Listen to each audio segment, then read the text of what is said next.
Let's get home. Let's get in the room. In a few seconds, you will have a couple of Logpoint colleagues. I'm just trying to let that sink in, because revenue, regulation, reputation, difficult to convince the actual value of cybersecurity a few years back, and now it's in your face. So let's see where this is going.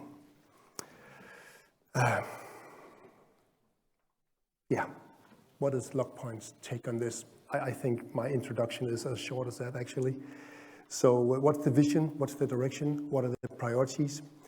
This is the last session that we are giving you just before the break. So please welcome two colleagues. We have CTO, Christian Have, and we have Head of Product Marketing, Chrisander. Sorry, Martha Chrisander. Sorry. Yeah.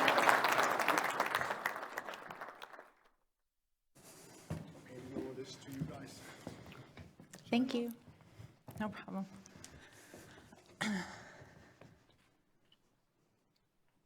All right. So, I'm supposed to stay away from the speaker. We learned, right? Good. No, it's not. All right. Thank you so much, everyone, for joining us here today for Think In. Really excited for this session on the cyber landscape. As Kim said, my name is Martha. I head up the product marketing team here at Logpoint. And I started as a journalist, but for the past 10 years, I've been working in product marketing at different tech companies, but now for the last 3 here at Logpoint. And joining me here on the stage is Christian, our CTO. Thanks, Martha. My name is Christian Have. I'm CTO in Logpoint. Been in the industry for 20 years and the last decade building software here in Logpoint. Welcome. And so for this session, like I said, we'll be talking a little bit more about the cyber landscape. We'll talk about the increased needs for visibility, we'll look at some of those challenges, and we'll talk about the Logpoint CONVERGED platform and how it can help with efficient security operations. And we'll also take a look at some recent product innovations and some future plans. Hopefully that sounds good for everyone here. So with that, let's go ahead and get started. So one of the challenges in today's cyber landscape is the demands for visibility. And when you have that demand and visibility, that means you also need to increase your tooling. And when you increase your tooling, that's great, you get a lot more capabilities, but it also increases your complexity.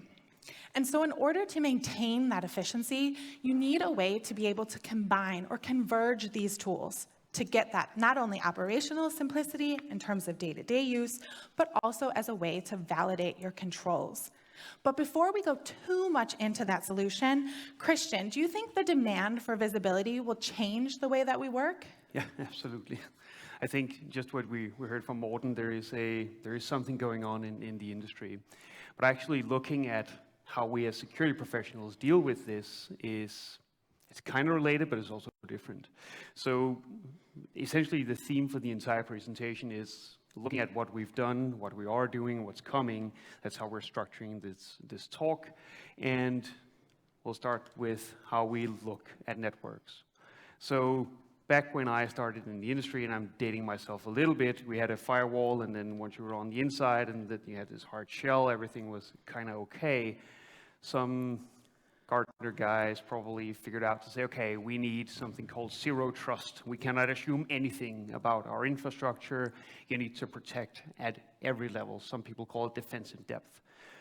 I guess there is one thing that we can assume and we should assume, and that is, as detection engineers and SIEM engineers, people in security operations, we should think about being assumed breached. So thinking assume breach as a way to think about detection engineering, threat hunting, and what to do when you're not investigating and responding to a threat is central to dealing with this going forward. And that's right, Christian. We need to assume breach. And what that means is that we need the tools to be able to protect, detect, and respond across users, devices, your network, applications, and your data. I don't know about you, but that's a lot of tools there up on that slide. So how do we manage this? And surveys of security professionals are showing that on average, teams are using between 50 and 70 disconnected tools. I mean, it's so many. And all of these disconnected tools are difficult to manage. Not only from an operational level, but Too much tooling can result in duplicate alerts, duplicate policy configurations, missing context for your security control coverage. So what do we do with all of that separate tooling? You know, essentially what it is it's leading to inefficient security operations. Yeah. So one thing is, of course, we understand, okay, assume breach is fine. We have all of these different domains with security controls in there.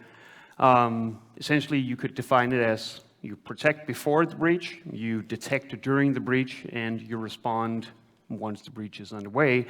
That kind of fits, you know, before, during, and after.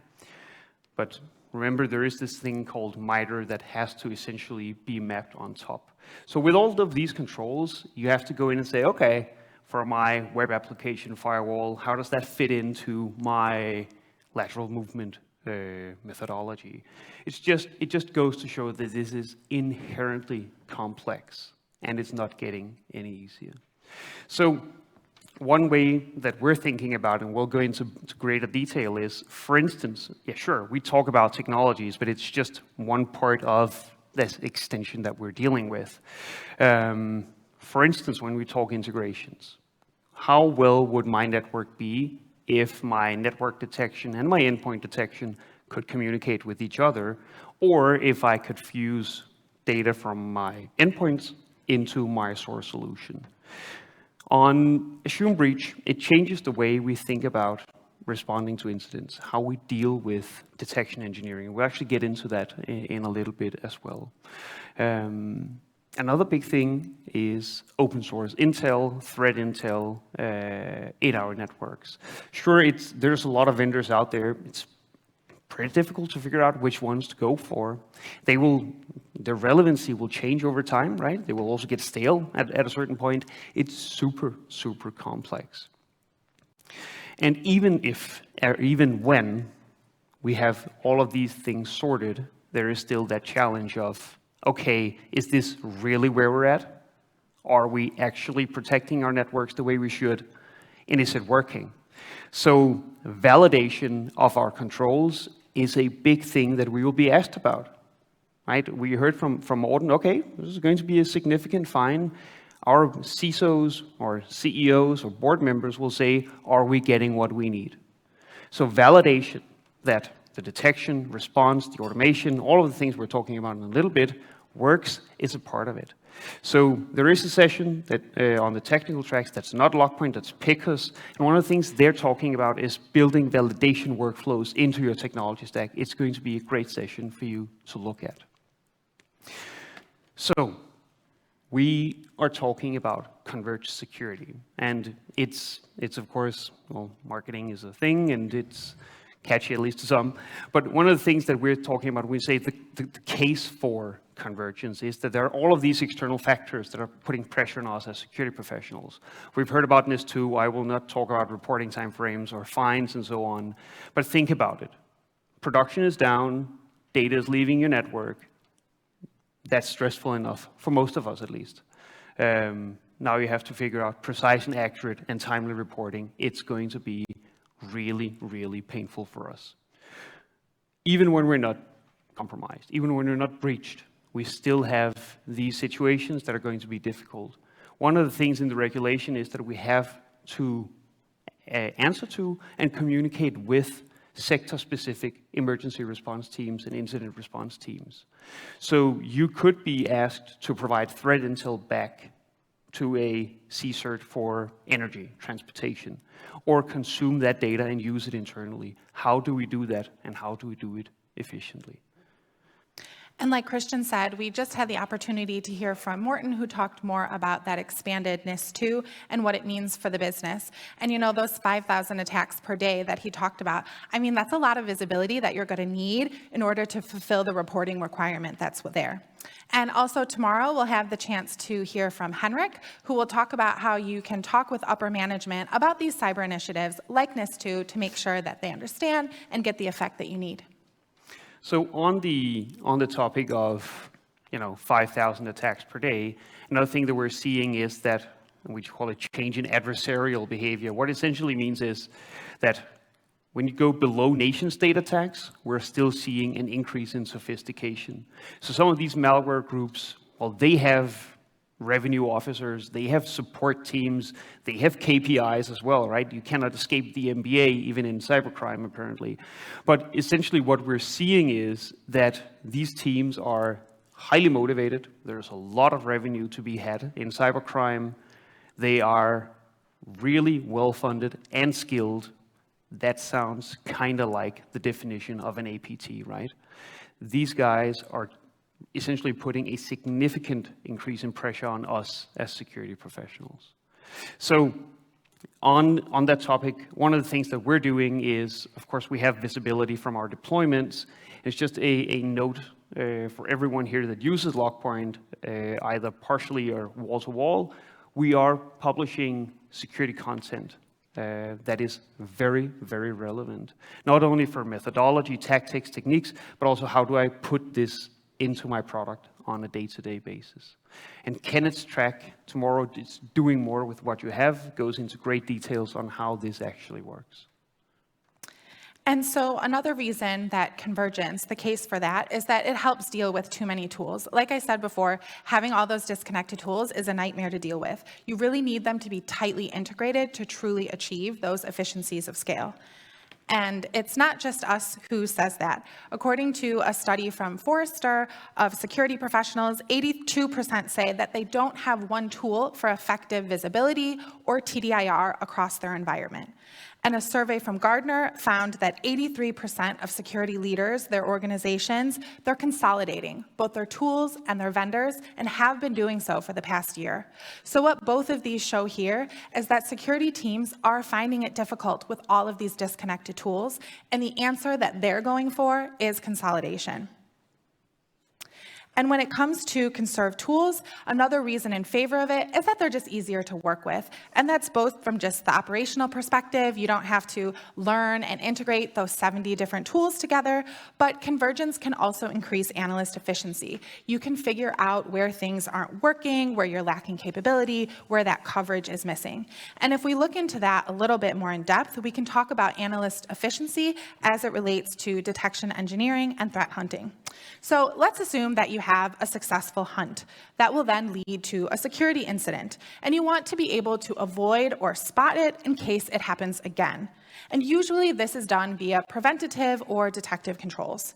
And so, great detection ideas can come from your own incident database. So in order to do that, you need to be able to document your incidents, to learn those lessons, and track the progress. And here, a really good rule of thumb is that any alert that has a 20% or higher false positive rate, you want to send that back through detection engineering. You want to have it go through threat hunting one more time, get it more fine-tuned before you send it out into production. Okay, so assuming that you are tracking incidents, it then makes sense that you want to focus on implementing controls around a threat that has already impacted your organization. Because, known incidents, they really help address those log visibility gaps and help drive good detections. So really what I'm trying to say all of this, I hope you realize by now, is that we need convergence. It's that combination of SIEM, SOAR, endpoint security, case management, and threat intel. Bringing all of those together helps promote analyst efficiency. And tomorrow, if you're more interested in threat hunting, there'll be a 2-part session on it. So go and join that breakout session. It'll be with Eddie and his team for more information. Thanks, Martha. So, of course, when we talk about convergence, and let's talk a little bit about what that means for us. Well, we need to be able to answer questions back to management, right? Are we doing enough? If not, where do we invest? So it's not about necessarily building a single user interface and putting point solutions into that user interface. But instead, what we saw was we have a really good ability in Logpoint to take data, the way we understand data, and make use of that data. On top of that, we have really good integration capabilities that allows us to automate. So this can, of course, be used for the tools that we build, but it can also be used for the tools that we integrate with, not only to orchestrate a port close on a firewall, but also to push back and say, okay, dear EDR, you're actually not doing what we need you to do. Let's adjust a threshold here and there. So for us, what we're building is a platform that, quote unquote, end-to-ends cybersecurity in your infrastructure. And it doesn't have to be Logpoint only technology to do that. So essentially, let's try to explore how we're doing this. Yeah, so remember those two diagrams that we showed earlier. On the one side, you have all the tooling you need to protect, detect, and respond against your domains. And how you do that is by connecting it with the MITRE ATT&CK framework to get those tactics and techniques of your adversaries.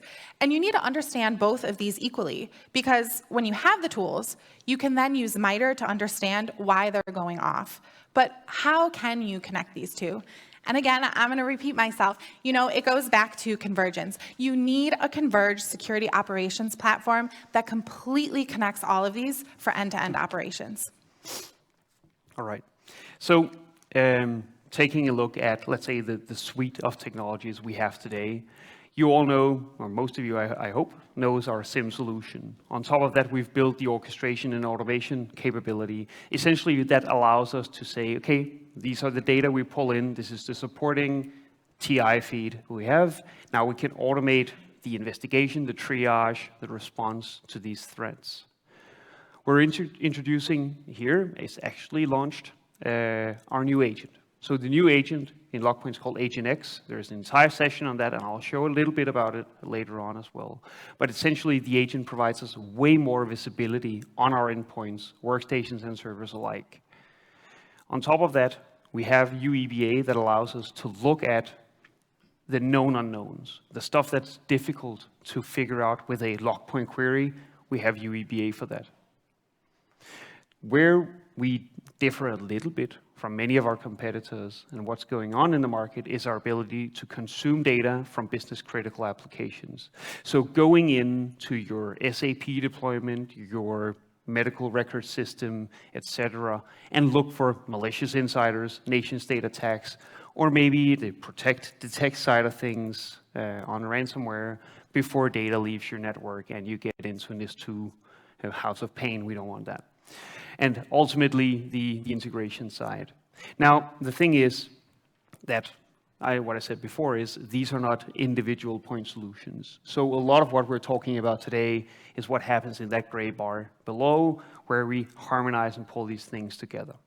So with the time we have at our disposal, we're not going to go into all of the features that's coming. It's not a full roadmap session, but essentially we have 3 domains we're diving into. We're showing you where we were headed, why, and where we're going, to give you a feel for what convergence will mean today and also tomorrow.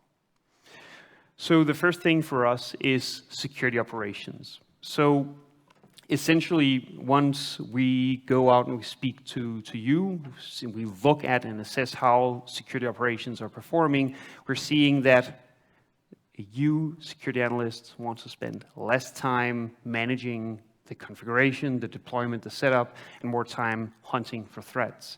So essentially, when we look at our network, your network from inside of Logpoint, this is what it looks like. It's kind of pretty.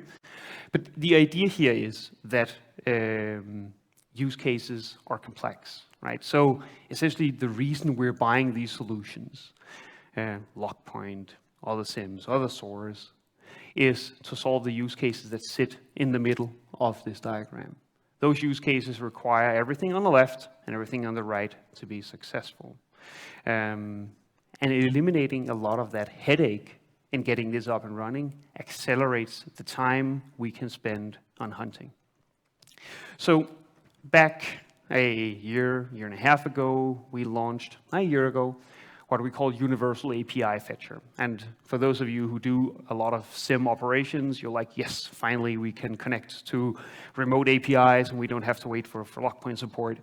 But this was actually part of a bigger step that we were taking and saying, okay, we know exactly how we want this to work going forward.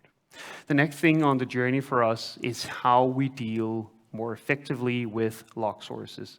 So before this release, when I needed to configure a log source, I had to go in and say, okay, normalization policy, processing policy, etc.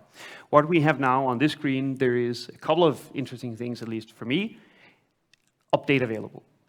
This solution helps me as an analyst keep the configuration of what I'm doing up to speed. Let's say I want to add a new device. In this case, it's Sophos Central. The system will guide me through what I need to do to get this to work. Once I click submit and all the gates that I need to pass are cleared, the system will help me outline, okay, how many devices are coming in, where are we routing the data.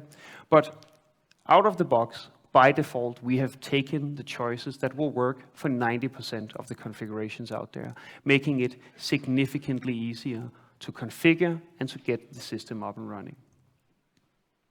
Where we're going is that we were looking at the security tooling. So when we announced the SOAR solution, we also announced support for 800 different technologies and 5,000 different actions we can take. And one of the things we heard was, okay, that's pretty cool. I have these devices. How on earth do I know what use cases I can solve when I have these things integrated? So here we built what we call the Playbook Explorer. Here, I'm on what we call the My Content, and I have the devices that I have connected to my SOAR solution. These can be log sources as well, mind you. And answering the question, okay, what can I do? So these are an example of some of the playbooks or use cases that are supported. Looking at DNS hijacking, you're seeing that it has 6 of 6 actions supported, and it shows that this is now fully enabled. This is part of the equation. The other part of the equation is, okay, what is close to being ready, but not necessarily ready yet? So we moved from My Content to All Content, and I can see here that the malware, ransomware, malware hunt and contain, and also ransomware investigate and contain are kind of there. I click on the ransomware one. Also, as defenders know that for us to deal with ransomware, we need to isolate machines that are potentially breached. And we can see that block host generic does not have any integration enabled. Clicking on that, I can see I need one of, in this case, 3 EDRs set up. And I realize, oh, by the way, I actually do have Falcon EDR on my solution. Selecting that also triggered my malware hunt and contain to go up from, it does now, 3 to 5. So what the system actually does, it measures throughout my deployment, where am I and what can I do once this is enabled. And now we can see they're enabled, they get activated under My Content. So where this is taking us is that we are now innovating to harmonize the source configuration as well as the use case configuration into a single experience, combined with a wizard that allows me to easily say, okay, I need ransomware hunt and contain. Good, we will take you through the entire configuration step in one experience. And on top of that, the system will keep itself up to date with implementations we're doing on better support for the device, new detection logic, new playbook logic that can be enabled. On the detection side, we're doing a lot as well. One of the first things we did was a complete rewrite of our alerting system. So we introduced hundreds of new and improved alerts that are all tagged and mapped to the MITRE framework. This allows us, of course, to do better precision on the detection side, but even more importantly, MITRE gives us this taxonomy or understanding of our world. So when we see an observation, we can say this is lateral movement, this is data exfiltration, this is persistence. It gives us that language that can address what's going on. And this works across the different technologies in the system, SIEM, SOAR, and UEBA. And even me as an analyst, if I find something manually, I can still tag relevant observations to these techniques. So this was not done in a vacuum or because we thought MITRE was awesome, but because we knew that we were introducing automation. Without a good taxonomy or understanding, or let's say high fidelity alerting, it's not advisable to automate and orchestrate. You still can, but you're going to have a bad time, right? If we don't have confidence in the data that's coming in, it doesn't really have high precision. Automating a decision on booting the CEO of the network, it's not a winning strategy for us as security professionals. So now the system can actually consume all of the out-of-the-box content on the logic for detection and use that for playbooks. Playbooks can also be triggered today from alerts, from the case system and directly in the search. It's super easy to work with the solution. So once we saw, okay, now we have the search, we have the dashboard, we have the alerts, we have the incidents, we have all of these different components, introducing SOAR as well. Where and how do we deal with all of this data that flows into essentially a single point? So we're launching case management for this as well. So when Martha talked about analyst efficiency, this is a big part of it. So we sat with a couple of our customers, and interviewed, how do you work during your cases? What's important for you when you investigate? And we also found out that classical ticketing systems are not fit for purpose for this. We actually need the case management system to be closer to the data, closer to the automation than what you would typically find in, let's say, a ServiceNow integration. It's a perfect solution, but it's perfect for what happens when we're done with the case.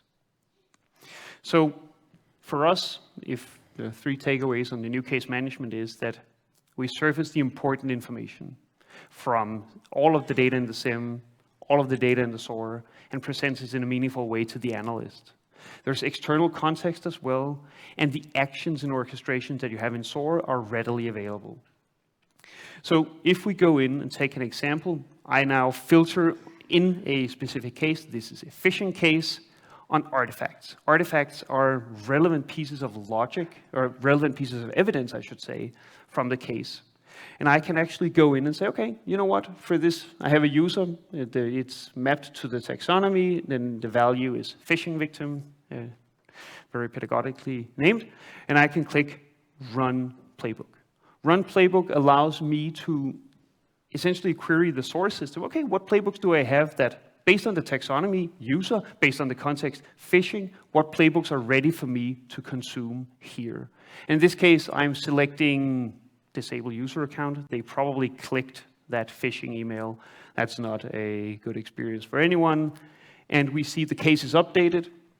I can tag my colleague and essentially deal with the incident. So case is a significant move in how we work with the data, how we work with the system compared to where we were a couple of versions ago. Looking to the future on case management, there is a lot of things that we're going to be doing to improve this. So fusing weak signals, fusing alerts that are kind of related into a single case is one of the things we're working on. As an analyst, you will have your EDR, your web application firewall, your cloud access broker surfacing alerts that could be related to the same incident. The new case management system that's coming is addressing that. We're doing that by using something called hypergraphs, and I am not a mathematician. I tried to get ChatGPT to explain to me the difference between a graph and a hypergraph. I'm not sure I completely get the details, but essentially it allows me to select many things that are related and connect them to many other things that are related. There is some pretty cool math behind it. And essentially, we want to introduce the ability to have flows and task lists. So, okay, my company, when we have ransomware, needs to follow these steps. Why not bring that into the system? So the next version of case management, this is in a beta context, introduces the graph capability that allows me to see the relationship between what we have gathered, previously raised cases, and how that relates to other observations in the network. It has better collaboration capabilities as well, and it works directly with the agent that we have coming up. And speaking of the agent, there is also stuff we're doing that is not only analyst experience or optimizing operations, but what we would classify or categorize as cool technology innovations. So this was supposed to be a demo, but being in this game for so long, I also know that the demo gods are not always on our side, so it will be in a screenshot format. However, I click on a Word document that I'm being sent in an email. And suddenly my screen does this. If I am maybe not as well-versed in cybersecurity, I'm like, oh, that's strange, but I would get a little bit concerned. Okay, this looks like a command prompt or maybe PowerShell. This is not so good. Immediately, the system actually triggers an alert. This is the agent operating. So once the agent observes this happens, it actually automatically triggers playbooks. So the playbooks that are shipped with the agent allows me to react based on what we're seeing. In this case, it classifies it as malicious macro. When is a macro malicious? Well, with Word as a process, Word.exe executes a PowerShell script, should never really happen. VB, another command, or another executable, that shouldn't happen. So we can actually detect when this happens, and we can run triage on the incident. So in this case, the playbook runs the triage. It actually goes in and looks for malicious child processes. It terminates the processes. It performs IOC checks against the document, the dropped loader, and so on, and runs that through sandboxing automatically. Any new process that was created, any changes to the system state is verified as well, and we can even run a check of the system to see if it still has a configuration that we expect. All of this is shipped with the product out of the box. And depending on the severity, depending on how bad this is, the case system and the source solution will go in and adjust the priority of the incident so we can know how to deal with it. If it's bad enough and we have it turned on, we can actually delete the file and isolate the host in the network. It's pretty cool technology. So the last step in this specific demo is actually that we isolate the host. I have in my notes that I said we should not use the word nuke from orbit, but essentially what we could do is say, okay, this is bad enough, we're just completely isolating it on the network. It is not allowed to communicate. The network equipment will turn it off. We will send an email to HR, and we will create a ticket to get the machine re-imaged. Depending on how bad it is, we could also just turn off the Windows firewall besides the command port back to the agent, so we could still interrogate the machine, get it fixed, reopen the machine if we feel like it, depending on our preferences in our networks. And so since we released Logpoint 7, hopefully you're all using that or a higher version, we have been completely redesigning our UI end-to-end. And we've started with the navigation and the UEBA, and it's really signified a fundamental shift in how we think about the user interface, how it comes together as a single cohesive experience for you. And by having the UX in context, we can search and view anomalies directly from the investigation view. And we've also been rethinking dashboards, extending beyond queries and making API integrations with different parts of the system or with external sources, such as threat intel. And we want to extend this to other parts of the product as well, such as building composable views for investigation to adapt the incident that you're facing or the tools that you have. And in addition to the features and innovations that we've already talked about, I just want to go through a couple other stats here since 2021. So we have addressed 56 customer feature requests. And if you haven't already, you can also make your own request via the Ideas portal from our community. So if you haven't done that, I really encourage you to do so. We've also gotten rid of 295 bugs, get those out of there, and we've also fixed 936 customer tickets.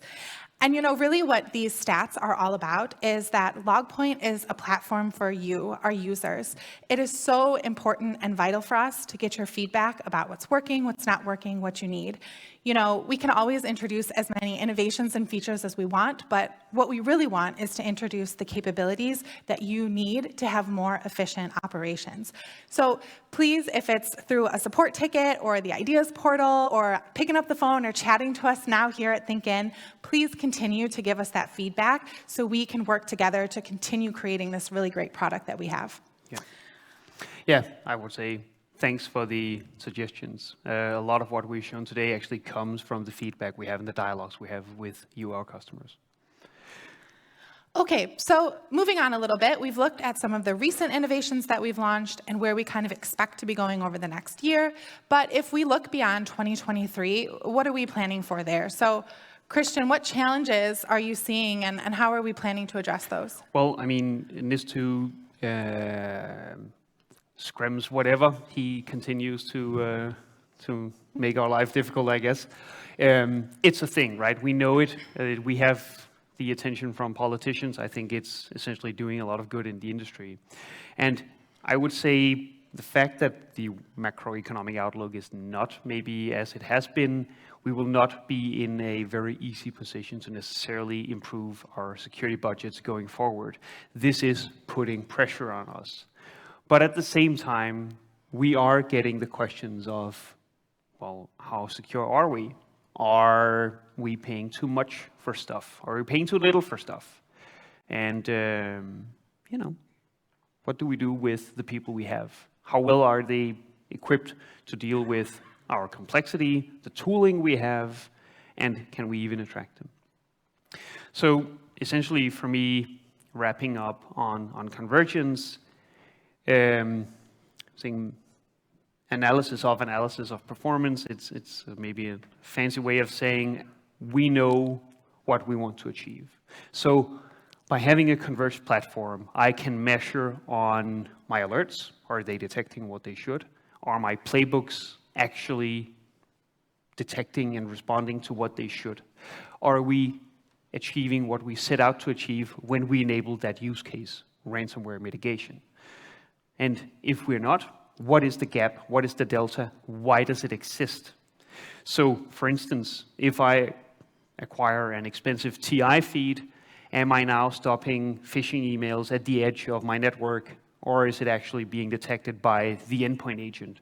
And of course, we need all of the controls. We are now in an assumed breach, zero trust model.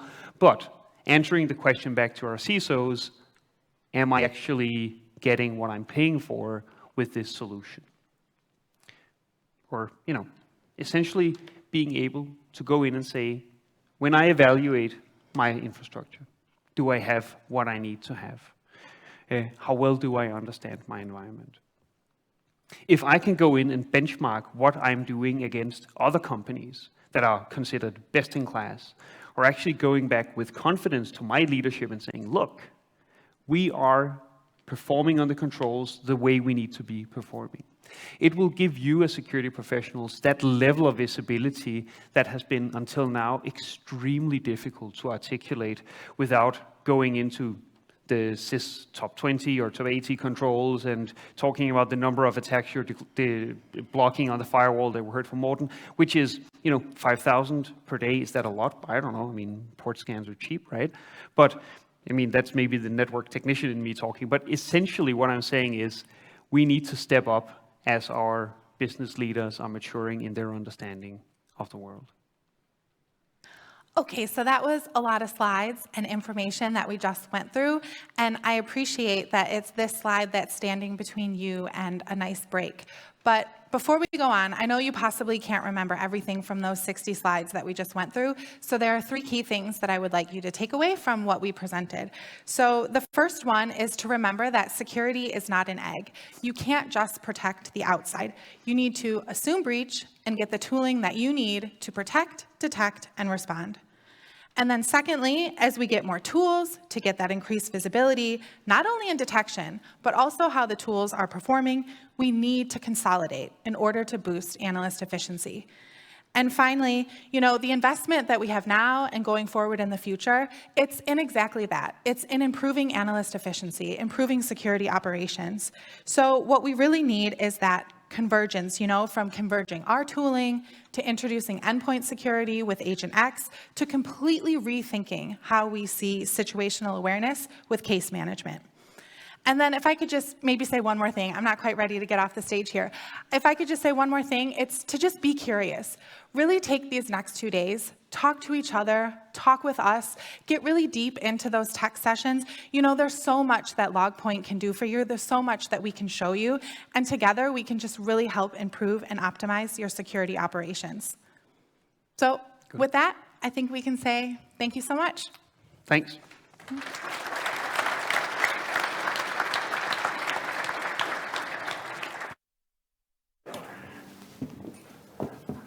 All right. So that's the break we are heading to. Thank you very much, Martha, Christian. Tech bar, right out there. I saw a few of you actually had the demo and everything going on there, so just go and utilize that. We have G2 reviews and share what you think And I think we will share a hoodie with you.